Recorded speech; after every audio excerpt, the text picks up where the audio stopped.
स्वागत है आपका आपके अपने YouTube channel chemistry bye Mahesh Kumar. आज हम आपके लिए लाए हैं एक ऐसी इंटरेस्टिंग वीडियो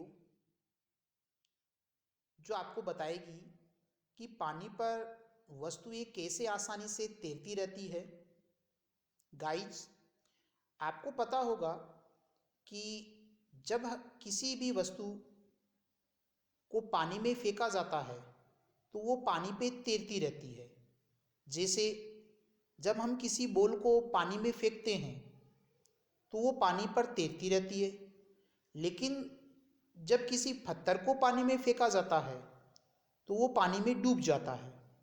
इसी प्रकार लोहे के छोटे छोटे टुकड़े को जब पानी में फेंका जाता है तो वो डूब जाते हैं, परंतु लोहे के बड़े बड़े जहाज पानी पर आसानी से तैरते रहते हैं। ऐसा क्यों? हम सभी के ब्रेन में आज तक ये क्वेश्चन आया होगा कि ऐसा क्यों होता है। तो इसी प्रकार के क्वेश्चन के आंसर को समझने के लिए हम एक कहानी पढ़ते हैं। आज से लगभग 2,200 साल पहले की बात है। ग्रीक देश में आर्किमिडीज नाम के एक महान वैज्ञानिक रहते थे। ग्रीक के सम्राट हेरो आर्किमिडीज को बहुत मानते थे। एक बार ग्रीक के सम्राट ने एक सुनार को एक मुकुट बनाने के लिए कुछ सोना दिया। जब मुकुट बनकर आया तो सम्राट को मुकुट बहुत पसंद आया, लेकिन उन्हें शक भी हुआ कि सुनार ने मुकुट में चांदी की मिलावट की है। सम्राट ने आर्किमिडीज से मुकुट में सोने की शुद्धता की जांच करने को कहा, परंतु उस जमाने में आजकल जैसे आधुनिक तकनीक नहीं थी, इसलिए आर्किमिडीज उलझन में पड़ गई। आर्किमिडीज ने सम्राट से एक वैसा ही सोने का टुकड़ा मांगा जैसा सम्राट ने सुनार को मुकुट बनाने के लिए दिया था। आर्किमिडीज ने तोला तो पाया कि मुकुट का द्रव्यमान और सोने के टुकड़े का द्रव्यमान बराबर है। आर्किमिडीज सोचने लगे कि यदि मुकुट शुद्ध सोने का बना है तो मुकुट और सोने के टुकड़े का घनत्व व आयतन भी बराबर होना चाहिए।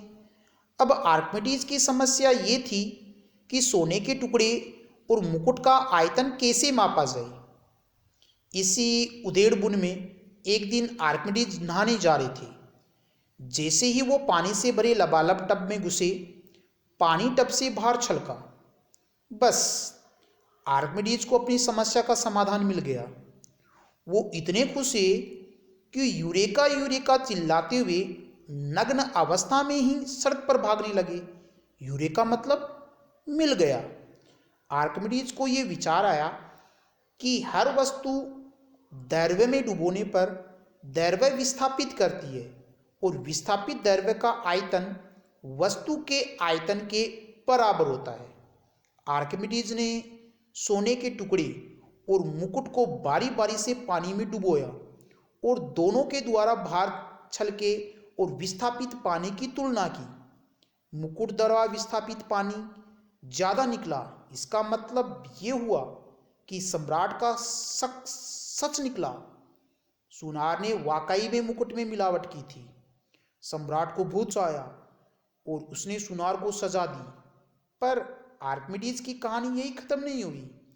आर्किमिडीज ने यह महसूस किया कि कोई वस्तु जब पानी में डुबोई जाती है तो पानी के अंदर वस्तु का भार कम प्रतीत होता है। ऐसा उत्प्लावन बल के कारण होता है और इसे ही आर्किमिडीज का नियम कहा जाता है। अर्थात आंशिक या पूर्ण रूप से डूबी हुई किसी भी वस्तु पर लगने वाला उत्प्लावन बल उसके द्वारा विस्थापित तरल के भार के बराबर होता है। तो हम आसानी से समझ सकते हैं कि पत्थर का भार उत्प्लावन बल से अधिक होने के कारण पत्थर पानी में डूब जाता है, परंतु बॉल का भार उत्प्लावन बल के बराबर होने के कारण ये आसानी से तैरता रहता है।